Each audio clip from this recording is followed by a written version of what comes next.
नमस्कार दोस्तों आज हम लोग बात करने वाले हैं राही मासूम रज़ा जी की प्रसिद्ध उपन्यास टोपी शुक्ला के बारे में। जैसे आप जानते हैं कि राही मासूम रज़ा ने बहुत सारे उपन्यास लिखे हैं, जिसमें नीम का पेड़ और एक प्रसिद्ध उपन्यास उनका आधा गांव भी है। तो दोस्तों इसमें हम लोग आज बात करेंगे टोपी शुक्ला के बारे में। जनरली राही मासूम रज़ा जी जो हैं, उनके लेखन की एक विशिष्ट शैली है। वो अपनी बातों को इस तरीके से लिखते हैं जैसे पढ़ने वाला उसको अपने साथ आत्मसात कर लेता है। जैसे वो शुरुआत में ही भूमिका में लिखते हैं कि मुझे यह उपन्यास लिखकर कोई खुशी नहीं हुई, क्योंकि आत्महत्या सभ्यता की हार है। जैसे टोपी शुक्ला जो मुख्य पात्र है इस उपन्यास का, वो आखिरी में लोगों से परेशान होकर के सुसाइड कर लेता है। उस बारे में ही जनरली ये है। और वो ये भी लिखते हैं कि जो टोपी है वो मैं ही हूँ, और मेरे जैसे और भी बहुत सारे लोग हैं, बस हम लोग में केवल एक ही अंतर है, हम लोग कहीं ना कहीं किसी न किसी अवसर पर कंप्रोमाइज़ कर लेते हैं। इसलिए हम लोग सिर्फ जी रहे हैं। हम लोग अपने जीवन में जो पाना चाहते हैं, जो करना चाहते हैं, वो कर नहीं पाते हैं, और हमें निराशा में ये कदम उठाना पड़ रहा है। तो टोपी शुक्ला जो उनका पात्र है, वो जनरली आज के परिदृश्य में बहुत ही फिट बैठता है।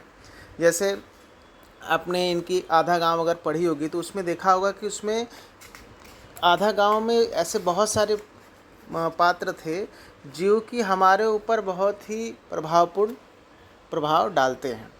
और अगर इस उपन्यास की हम लोग बात करें तो टोपी शुक्ला एक ऐसा हिंदुस्तानी नागरिक का प्रतीक है जो मुस्लिम लीग की दो राष्ट्र वाली थ्योरी और भारत विभाजन के बावजूद आज भी अपने को विशुद्ध भारतीय समझता है।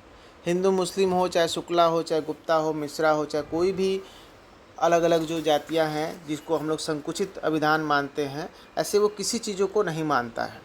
जैसे इसमें वो कहते हैं कि जो लोग गलत वृत्ति व्यभिचार करते हैं वो भी अपने को अपना ब्राह्मणपना से मतलब अपनी विद्वता, अपना चरित्र की उच्चता को बचा कर रखना चाहते हैं। ये सारी चीज़ें इसमें हैं।